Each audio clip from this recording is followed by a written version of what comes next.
तो आज हम स्टार्ट करेंगे अनुपात और समानुपात। अनुपात और समानुपात के अंदर हमने शुरुआत की 2 क्लासें ले ली है। आज हमारे अनुपात और समानुपात की तीसरी क्लास रहेगी।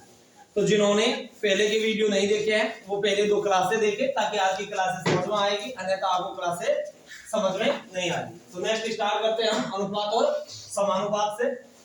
अनुपात के अंदर हमने क्वेश्चन कल के क्वेश्चन के अंदर किया था, हमने रुपए से संबंधित क्वेश्चन किए थे और वहीं से वापस आज शुरुआत करते हैं। क्वेश्चन आए कि एक बैग में 1 रुपए 50 पैसे व 25 पैसे के रूप में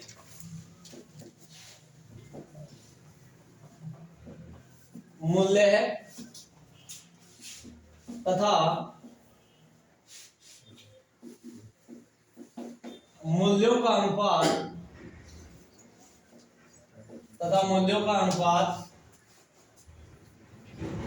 3:6:12 है।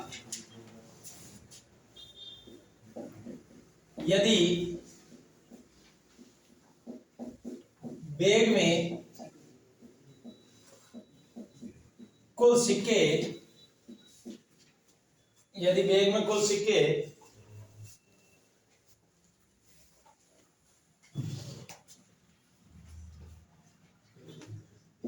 810 है तो 25 पैसे के कुल कितने सिक्के हैं। क्वेश्चन है कि एक बैग में 1 रुपए 50 पैसे व 25 पैसे के रूप में मूल्य है तथा मूल्यों का अनुपात है 3:6:12। यदि बैग में कुल सिक्के 810 है तो 25 पैसे के कुल सिक्के कितने हैं।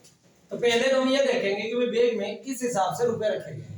तो बैग के अंदर जो सिक्के हैं वो 1 रुपए के हैं, 50 पैसे के हैं और 25 पैसे के। फिर आगे हमें मूल्यों का अनुपात दे रखा है, ना कि सिक्कों का अनुपात। किसका अनुपात दे रखा है? मूल्यों का अनुपात। तो हम लिखेंगे मूल्यों का अनुपात। तो मूल्यों का हमें अनुपात दे रखा है कितना? 3:6:12। अर्थात 1 रुपए के सिक्के के 3 रुपए, 50 पैसे के 6 रुपए और 25 पैसे के 12 रुपए। तो यह तो है हमारे पास में मूल्य। क्वेश्चन के अंदर हमें दे रखा है सिक्के कि कुल सिक्के 810 है। तो मूल्य हमारे पास में है, किस रूप में सिक्के हैं वो भी हमें पता है। तो हम सिक्कों का अनुपात निकाल सकते हैं कि भाई सिक्के किस अनुपात के अंदर है। तो भाई 1 रुपए के 3 रुपए हैं, 1 रुपए के सिक्के के 3 रुपए हैं तो सिक्के कितने होंगे? 3। अगर 50 पैसे के कुल 6 रुपए हैं तो सिक्के कितने होंगे? 12। सिक्के कितने हो जाएंगे? 12, क्योंकि 1 रुपए के अंदर 50 पैसे के 2 सिक्के होते हैं। तो 6 रुपए में कितने सिक्के होंगे? 12 सिक्के। इसी प्रकार से आगे कि 25 पैसे के रुपए कितने हैं? 12। तो 12 रुपए हैं तो सिक्के कितने हो जाएंगे?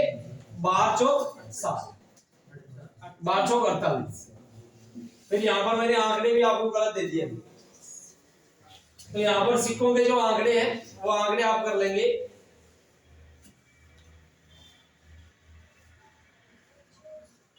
1260 के सिक्कों की संख्या कितनी? 1260, अन्यथा आपसे विभाजित नहीं होगी। तो यहां पर सिक्कों का अनुपात आ गया हमारे कि 1 रुपए के 3, 50 पैसे के 12 और 25 पैसे के 48। तो यहां पर अगर बैग के अंदर टोटल सिक्के दे रखे हैं तो हम भी यहां पर क्या करेंगे? सिक्कों का योग करेंगे। तो सिक्कों का योग करेंगे 12 और 48 कितने हो जाएंगे? 60। 60 और 3 63 कि हमारे आ रहे हैं 63। क्वेश्चन कह रहा है 63 नहीं है, कितने? 1260 है। तो 1260 सिक्के किसकी वैल्यू है? 63 की। आगे हमें यह पूछा है कि 25 पैसे के कुल कितने सिक्के हैं। तो 25 पैसे के सिक्कों का अनुपात कितना है? 48 है। तो हम यहां पर इंटू में क्या रखेंगे? 48 रखेंगे। 63 से ये कट जाएगा कितनी बार? 20 बार। 20 को 48 से गुणा करेंगे तो 0 का तो 0 लिखेंगे, 2 को 8 से गुणा करेंगे 16, 8 और 1 9, तो सिक्के कितने हो जाएंगे 960 हो जाएंगे। बस ध्यान इतना रखना है कि हमें अगर कुल सिक्के दे रखे हैं तो हम भी कुल सिक्कों का योग करेंगे, और अगर कुल मूल्य दे रखे हैं तो हम भी कुल मूल्यों का योग करेंगे और हमारा आंसर आ जाएगा।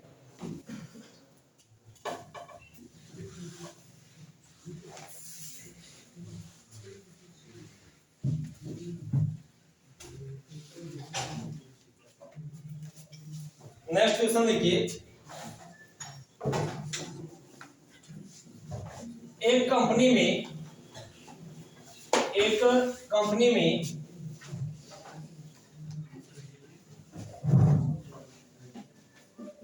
कर्मचारियों की संख्या में 11:8 में कमी कर दी जाती है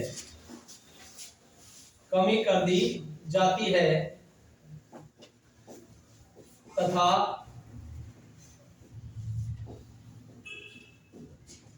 कर्मचारियों के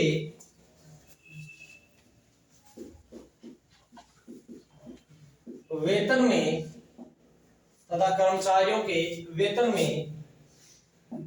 8:12 में वृद्धि कर दी जाती है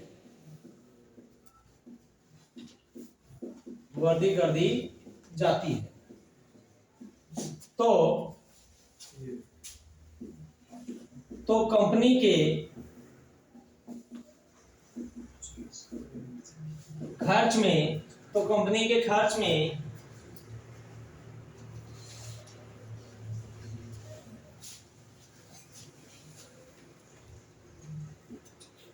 2,400 रुपए की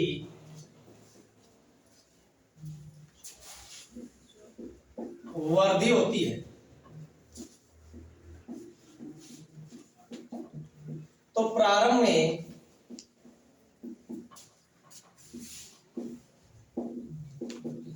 कर्मचारियों का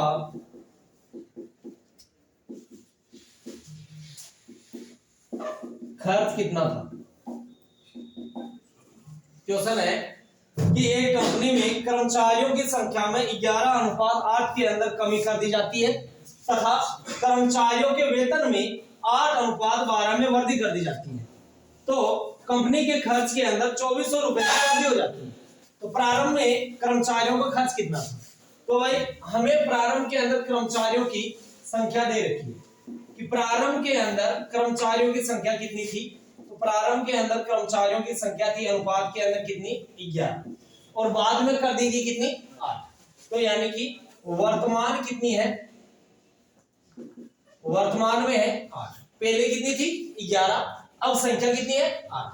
तो पहले वेतन कितना था?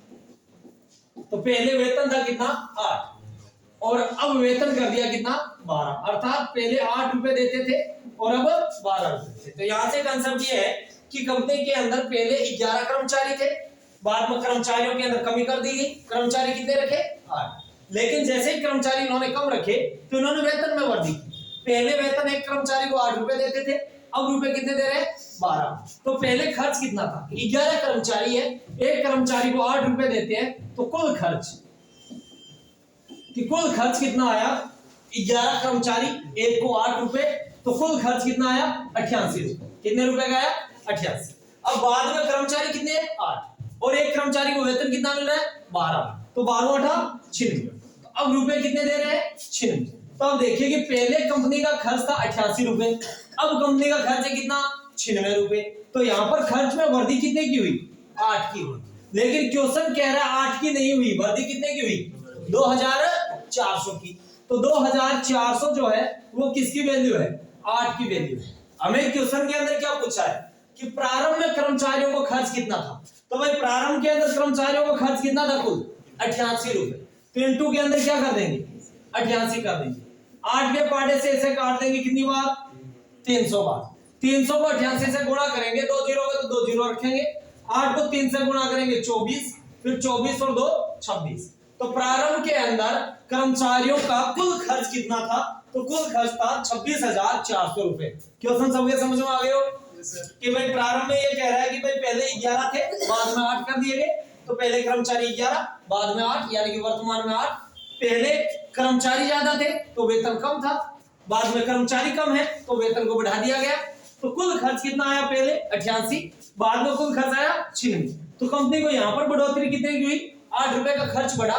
क्वेश्चन कह रहा है 8 का नहीं बढ़ा, 2400 का बढ़ा, तो 2408 की वैल्यू है। फिर प्रश्न ये किया है प्रारंभ में कर्मचारियों का वेतन, तो इंटू के अंदर हमने 88 रख दिया। क्वेश्चन ऐसा आता कि वर्तमान के अंदर कर्मचारियों का कुल खर्च कितना है, तो इंटू के अंदर हम 96 रखते हैं। क्लियर? ठीक। अनुपात की क्वेश्चनों के अंदर प्रतिशत हानि नहीं पूछी जाएगी। क्या नहीं पूछी जाएगी? प्रतिशत हानि नहीं पूछी जाएगी अनुपातों की क्वेश्चनों। अगर बाद में पूछ भी ले इस क्वेश्चन के अंदर तो ध्यान रखना कि खर्च के अंदर वृद्धि हो रही है ना कि कमी हो रही है। क्या हो रही है? वृद्धि हो रही है ना कि कमी, क्योंकि पहले 88 रुपए थे, अब 96 रुपए है, तो 8 रुपए बढ़े हैं। कितने रुपए बढ़े हैं? 8 रुपए बढ़े। 8 किस पर बढ़े? 88 पर बढ़े। इनटू क्या कर देंगे? 100। तो 8 से 88 कट जाएगा 11 बार, 11 का 100 में भाग देंगे, 9 सहित 1/11% की खर्च में वृद्धि हुई। कितने की वृद्धि हुई? 9 सहित 1/11% की खर्च में वृद्धि, ना कि कमी।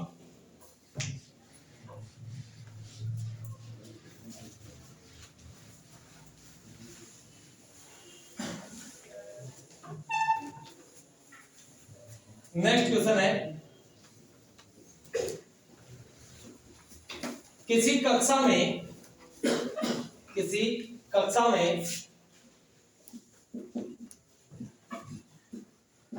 लड़कियों की संख्या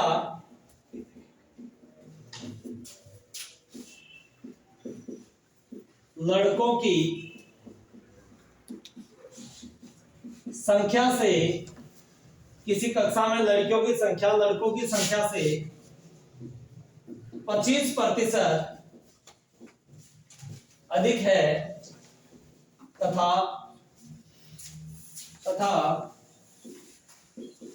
कक्षा में कुल विद्यार्थी 108 है, यदि कक्षा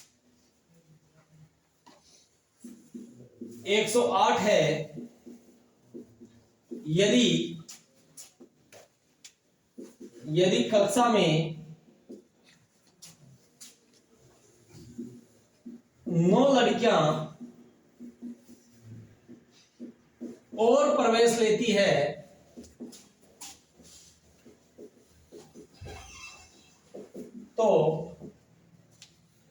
तो लड़के व लड़कियों का अनुपात कितना होगा? क्वेश्चन कह रहा है कि किसी कक्षा में लड़कियों की संख्या लड़कों की संख्या से 25% अधिक है तथा कक्षा में कुल विद्यार्थी 108 है। यदि कक्षा में 9 लड़कियां और प्रवेश लेती है तो लड़कों व लड़कियों की अनुपात कितना होगा? तो अब देखिए कि भाई कक्षा के अंदर बॉयज और गर्ल्स, अब क्वेश्चन ये कह रहा है कि लड़कियों की संख्या लड़कों की संख्या से 25% अधिक है, कि अगर लड़के 100 है तो लड़कियां 125 है। 25% अधिक का मतलब कि ये अगर 100 है तो ये कितनी है? 125 है। फिर इनको हमने अनुपात में काटा 25 के पाड़े से, तो ये हो जाएंगे कितने? 4 और 5। कि लड़के अगर 4 है तो लड़कियां कितनी है? 5 है, क्योंकि परसेंटेज में तो 25 ही ज्यादा है। अब यहां पर देखिए कि अनुपात के अंदर तो 4 और 5 है, कि लड़के 4 है और लड़कियां 5 है, तो कुल कितने हैं यहाँ पर? 9 है। क्वेश्चन कह रहा है कक्षा में कुल विद्यार्थी है कितने? 108। कुल विद्यार्थी कितने हैं भाई? 108। 108 किसकी वैल्यू है? 9 की वैल्यू। हमें चाहिए दोनों की अलग अलग, कि भाई लड़कियां कितनी है और लड़के कितने हैं, तो इनटू में हम क्या कर देंगे? 4। तो 9 के पाड़े से ये कट जाएगा कितनी बार? 12 बार। 12 को 4 से गुणा करेंगे तो लड़के कितने हैं? 48। अगर 108 में से लड़के 48 है तो लड़कियां कितनी हो जाएगी? 7। फिर आगे क्वेश्चन में कह रहा है कक्षा में 9 लड़कियां और प्रवेश लेती है। 9 लड़कियां और प्रवेश लेती है तो लड़कियां कितनी हो जाएगी? 69। और लड़के कितने रहेंगे? 48 के 48 ही रहेंगे। अब पूछ ये लिया है कि लड़के व लड़कियों का अनुपात कितना होगा। तो देखिए कि लड़के और लड़कियों का अनुपात हम 3 के पाटे से इन्हें काट देंगे। तो 3 के पाटे से काटेंगे आएगा 16, 3 के पाटे से काटेंगे आएंगे कितना 23। तो अनुपात कितना हो जाएगा 16 अनुपात 23 हो जाएगा। क्लियर हो गया सबके। वापस एक बार समझा रहा हूं, ध्यान से देखना कि किसी कक्षा में लड़कियों की संख्या लड़कों की संख्या से 25% अधिक है। तो भाई लड़के हो गए 100, लड़कियां हो गई कितनी 125। इनको हमने अनुपात में काटा, आगे कितने 4 और 5। तो भाई 4 लड़के कक्षा में तो 5 क्या है लड़कियां है। 8 लड़के होंगे तो लड़कियां होगी 10, क्योंकि 25% क्या होनी चाहिए ज्यादा होनी चाहिए। तो हमारे यहाँ पर टोटल आए लड़के और लड़की यानी कुल विद्यार्थी आए कितने 9। क्वेश्चन कह रहा है 9 नहीं कितने 108। तो 108 के अंदर 9 का भाग देंगे, 1 अनुपात का मान आएगा। तो 1 अनुपात का मान आएगा कितना 12। तो भाई 4 अनुपात का मान कितना है 48। 5 का कितना है 7 कि 48 लड़के हैं और 60 कक्षा में क्या है लड़कियां हैं। फिर आगे कह रहा है कि 9 लड़कियां और प्रवेश लेती हैं। तो पहले 60 थी, अब 9 दिया, कितने हो गए 69। लड़के तो उतने के उतने रहेंगे 48 के 48। तो अनुपात में कितने हो गए 16 अनुपात 23।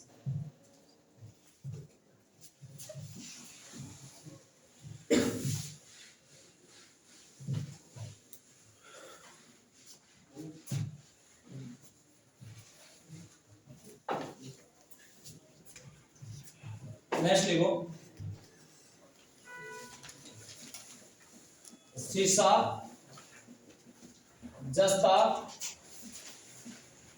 लोहे का अनुपात 3:5:7 है। यदि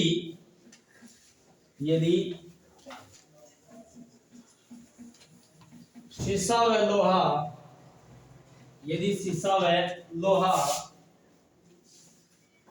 230 केजी है तो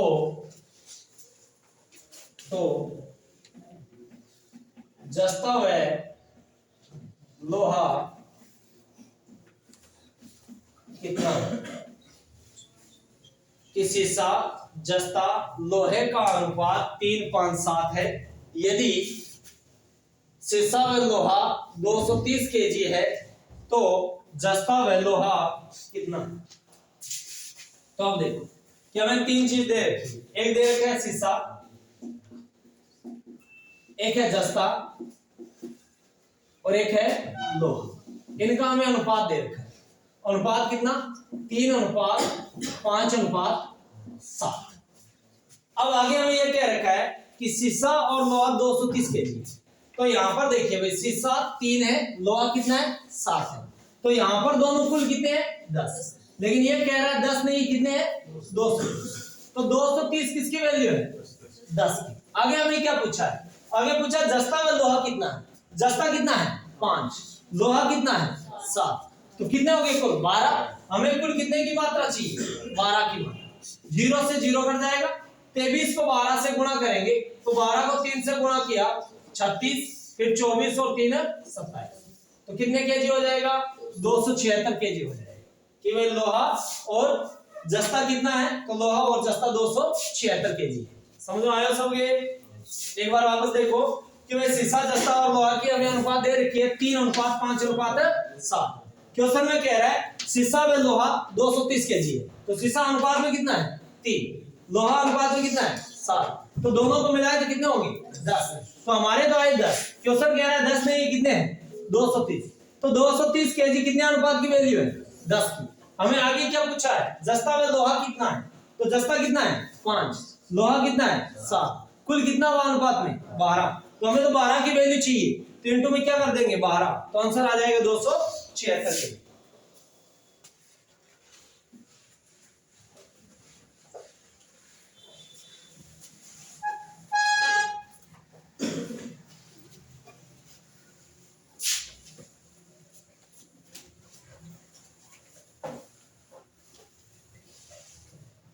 नेक्स्ट क्वेश्चन देखो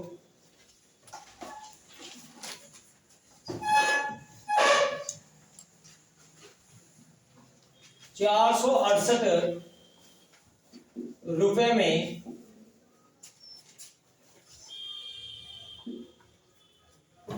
एक का हिस्सा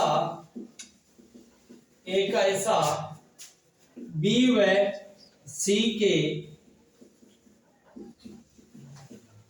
हिस्से का 1/2 है तथा बी का हिस्सा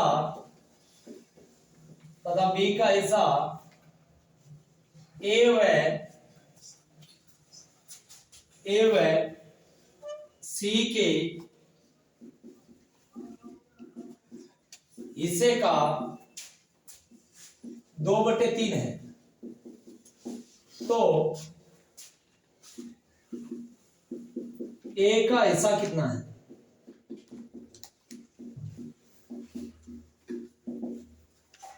क्वेश्चन आया कि 468 रुपए में ए का हिस्सा बी व सी के हिस्से का 1/2 तथा बी का हिस्सा ए व सी के हिस्से का 2/3 है। तो ए का हिस्सा बताइए, हमें हिस्सा किसका बताना है? ए का।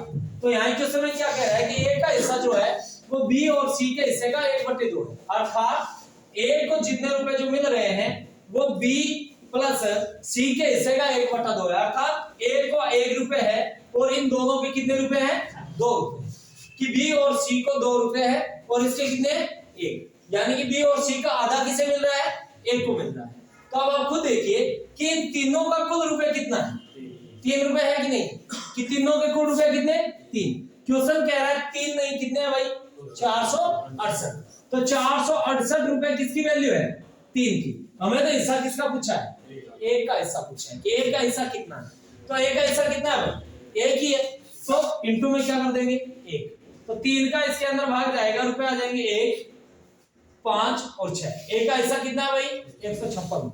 1 को कुल रुपए कितने हैं? 156 रुपए। इस लाइन को आपको पढ़ने की आवश्यकता ही नहीं है, क्योंकि इस लाइन को तब पढ़ना है जब अगर हमें पूछता है बी का हिस्सा क्या है, तो हम क्या रखते कि बी अनुपात के अंदर क्या है? ए प्लस सी। कि बी के अनुपात में क्या है? ए प्लस सी। कि बी का हिस्सा कितना है? 2। इन दोनों का हिस्सा कितना है? 3। कि 2/3।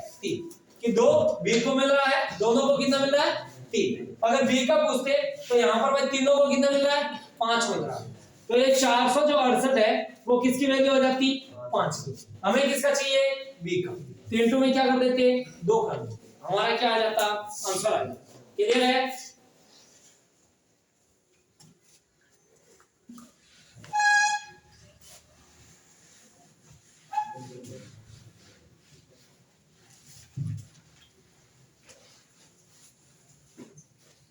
अब नेक्स्ट क्वेश्चन आ गया।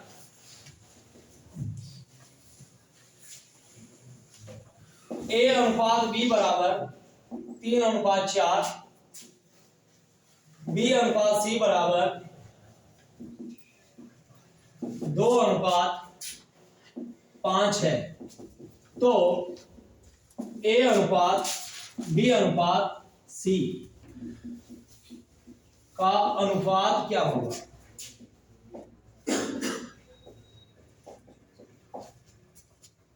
क्वेश्चन आ गया कि ए अनुपात बी अनुपात बराबर 3:4, बी अनुपात सी बराबर 2:5। तो ए अनुपात बी अनुपात सी का अनुपात क्या होगा? तो हम लिखेंगे कि भाई ए अनुपात बी बराबर तो कितना दे रखा है? 3:4। फिर बी अनुपात सी बराबर कितना दे रखा है? 2:5। हमें क्या बताना है? ए बी और सी का अनुपात बताना है। तो ए बी सी का अनुपात बताना तो आप कीजिएगा, यहाँ 4 है ना, तो इसके नजदीक वाला यहाँ लिख दीजिए। कितना हुआ? 4। इसी प्रकार से यहाँ 2 है तो इसके नजदीक वाला लिख दीजिए 2। 3 को 2 से गुणा कर लीजिए, कितना? 6।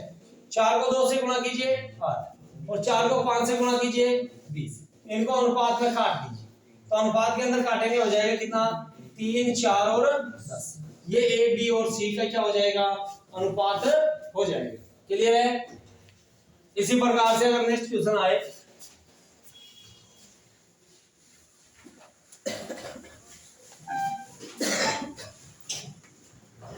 कि क्वेश्चन आ गया ए अनुपात बी बराबर 3:4, 3:2, फिर बी अनुपात सी बराबर 3:5, सी अनुपात डी बराबर 4:1 है। तो ए अनुपात बी अनुपात डी अनुपात सी का अनुपात कितना होगा।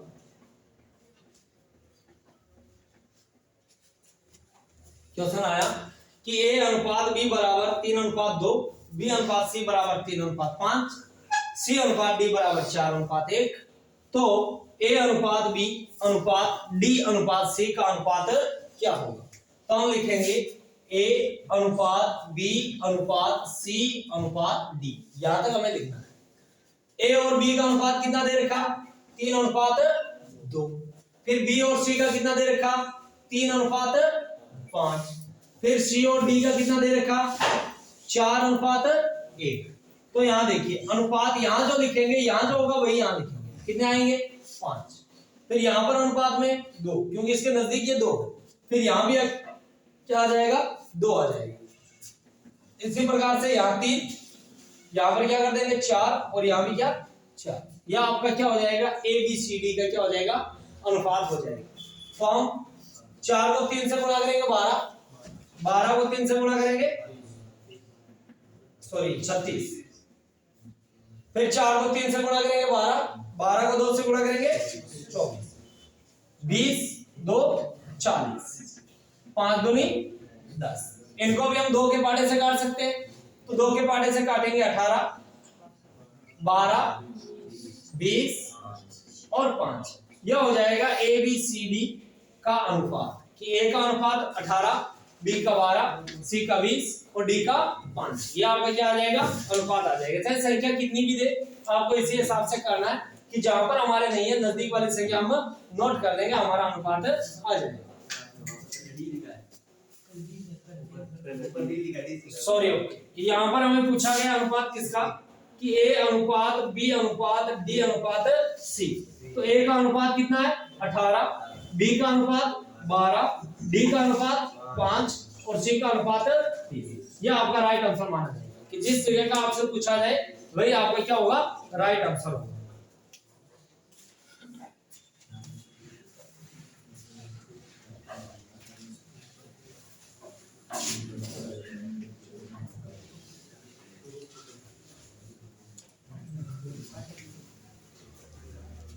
जैसे क्वेश्चन लिख दिया गया, x बराबर 1/2 y और y बराबर 2/3 z है, तो x y z का अनुपात होगा।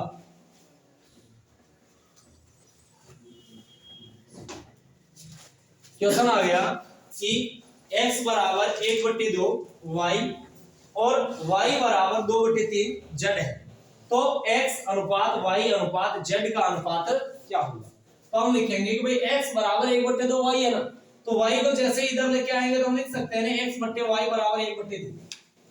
क्लियर। इसी प्रकार से ये z इधर आएगा तो बट्टा में रहेगा कि y बट्टे z बराबर 2/3। तो यानी कि वापस अनुपात तो आपके वही बन गए कि x अनुपात y अनुपात z, कि x का मान कितना है 1, तो हम लिखेंगे y का कितना है 2, तो हमने लिख दिया।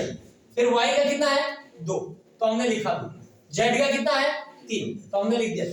यहां पर कितना लिखेंगे 2, यहां पर कितना लिखेंगे 2, तो अनुपात कितना हो जाएगा 2:4:6। तो हम काट के लिख सकते हैं 1:2:3। यह हमारा क्या हो जाएगा, अनुपात हो जाएगा। क्लियर।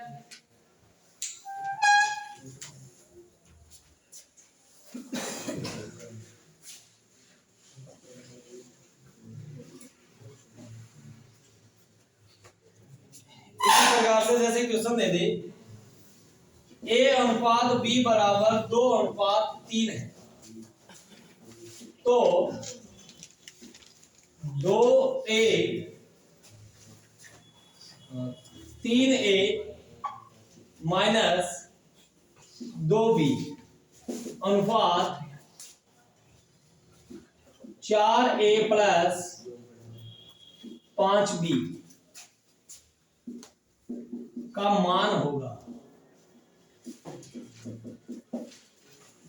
क्वेश्चन आ गया कि a अनुपात b बराबर क्या है 2:3। क्वेश्चन पूछ लिया 3a माइनस 2b अनुपात 4a प्लस 5b का मान क्या होगा। तो a का अनुपात हमें दे रखा है कितना 2, तो हम क्या लिखेंगे 3 a की जगह पे क्या लिख लेंगे 2, तो इंटू क्या करेंगे 2 माइनस 2 लिखेंगे b का कितना है 3, तो इंटू में क्या कर देंगे 3 अनुपात 4 a का मान कितना 2, तो इंटू क्या कर देंगे 2 प्लस 5 b का मान कितना 3, तो इंटू क्या कर देंगे 3। अब देखो 3 को 2 से गुणा करेंगे 6 माइनस के अंदर क्या करेंगे 6 अनुपात यहां पर हो गया कितना 8 प्लस 15, तो ये 6 में से 6 घटाएंगे 0 और 8 में 15 जोड़ देंगे तो कितने हो जाएंगे 23, तो अनुपात हो जाएगा कितना 0:23। ये अनुपात होगा, यानी कि जहां पर a का मान रखना वहां a का रख दीजिए, b का रखना वहां पर b का रख दीजिए। चाहे आपको यहाँ पर स्क्वायर दे चाहे क्यूब दे चाहे गुणा में दे कैसे भी दे आपका आंसर हो जाना चाहिए। क्लियर है? Yes sir. जैसे इसी प्रकार का एक क्वेश्चन और दे देता हूँ स्क्वायरों के अंदर। स्क्वायरों के अंदर अगर दे दिया जाए तो हम आंसर कैसे करेंगे। जैसे मान लीजिए दे दिया कि x y बराबर 3:4 है, तो x क्यूब माइनस यहां अनुपात कर दीजिए 4:3, x cube minus y cube अनुपात x cube plus y cube का मान होगा तो हमें क्वेश्चन दिया है कि x और y का अनुपात हमें 4:3 दे रखा है, यहां दिया x क्यूब, तो x का मान कितना है भाई 4, तो हम लिखेंगे 4 का क्यूब माइनस y का मान कितना है 3, तो हम लिखेंगे 3 का क्यूब अनुपात x, तो x का मान कितना है 4, तो हम लिखेंगे 4 का क्यूब प्लस y, तो y कितना है 3, तो हम लिखेंगे y का क्यूब 3 का क्यूब, तो 4 का क्यूब कितना 64 माइनस क्या कर देंगे 27, यहां पर 64 प्लस क्या कर देंगे 27, फिर 64 में से कितने घटा देंगे 27 घटा देंगे, तो 64 में से 27 घटाएंगे बचेंगे कितने 37, फिर यहां पर 64 के अंदर 27 जोड़ देंगे तो हो जाएगी कितने 91, तो अनुपात कितना हो जाएगा 37:91। तो क्यूब वर्ग गुणा के अंदर दे कोई प्रॉब्लम नहीं है, आपको अनुपात अगर दी गई है तो ऐसे क्वेश्चनों के अंदर कोई प्रॉब्लम नहीं आएगी।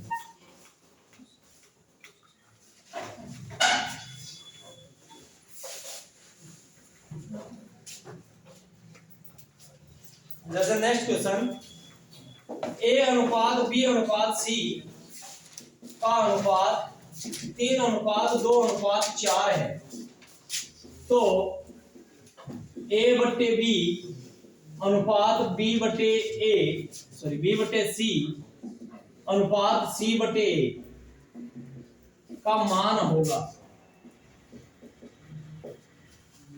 क्वेश्चन दे दिया कि a अनुपात b अनुपात c का अनुपात 3:2:4 है, तो a बट्टे b अनुपात b बट्टे c अनुपात c बट्टे a का मान क्या होगा। तो हम a का मान कितना रखेंगे 3 रखेंगे, तो हम लिखेंगे 3, b का मान कितना रखेंगे 2, तो हम रखेंगे 2, फिर b का मान 2, c का मान 4, फिर c का मान 4 और a का मान कितना है 3, तो ये हम अनुपात लिखेंगे। और जब भी अनुपात बट्टा में दी जाती है तो बट्टा वाली संख्याओं का लघुत्तम लिया जाता है, तो 2, 4 और 3 इनका लघुत्तम कितना होगा 12, तो यहां पर लिख देंगे कितना 12, यहां भी कितना 12 और यहां पर भी 12, तो 2 से 12 कट गया कितनी बार 6 बार, 6 को 3 से गुणा किया 18, 4 से 12 कट गया कितनी बार 3 बार, 2 को 3 से गुणा किया 6, फिर 3 से 12 कट गया कितनी बार 4 बार, 4 को 4 से गुणा किया 16, इनको हम काट देंगे, काटेंगे तो अनुपात कितनी आ जाएगी 9:3:8 हो जाएगा। इनका मान कितना है तो 9:3:8 है। क्लियर है?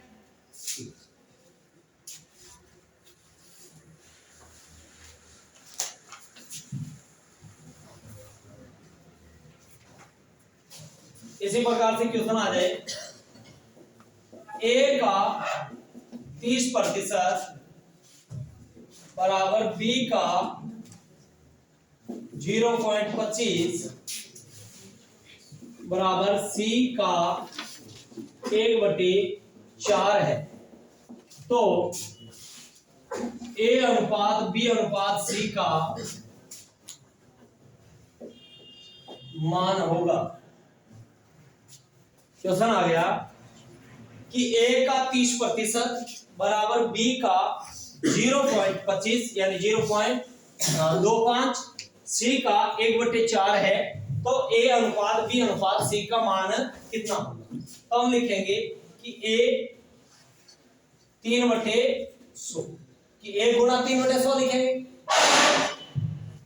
यहां पर लिख सकते हैं a/3/100। फिर b का कितना लिखेंगे तो 25/100। फिर c का कितना लिखेंगे 1/4। कारण कि 30% है, प्रतिशत को हम भिन्न में बदलेंगे, परसेंटेज का मान कितना होता है 1/100। तो हम लिख देंगे 30/100। पॉइंट के बाद में दो संख्या है तो बट्टा में 2 जीरो लिखेंगे भिन्न के अंदर। c का मान कितना लिख देंगे 1/4। तो अब इनको हम काटेंगे तो देखो ये कितना हो जाएगा 1/4। ये हो गया 3/10, ये हो गया 1/4, ये भी कितना 1/4। तो ये तो है गुणा के अंदर। जैसे हम इन संख्याओं को बराबर में ले जाएंगे कि a बराबर कितना होगा 10/3 होगा कि नहीं होगा, यानी ये संख्याएं चेंज होगी। तो हमने a का मान लिख लिया कि a का मान कितना है 10/3। फिर b का मान कितना आ जाएगा भाई 4/1। फिर c का मान कितना आ जाएगा 4/1। तो बट्टा वाली संख्याओं का लघुत्तम लिया जाता है, तो बट्टा वाली संख्याओं में 3 आएगा लघुत्तम। तो यहां पर क्या कर देंगे 3, यहां भी 3 और यहां पर भी 3। 3 से 3 कट जाएगा। a का अनुपात 10, b का अनुपात 12, c का अनुपात भी 12। काट के लिख देंगे 5:6:6। क्लियर? तो यही क्या होगा a b c का अनुपात होगा कि a b c का अनुपात कितना है तो 5:6:6 हो जाएगा।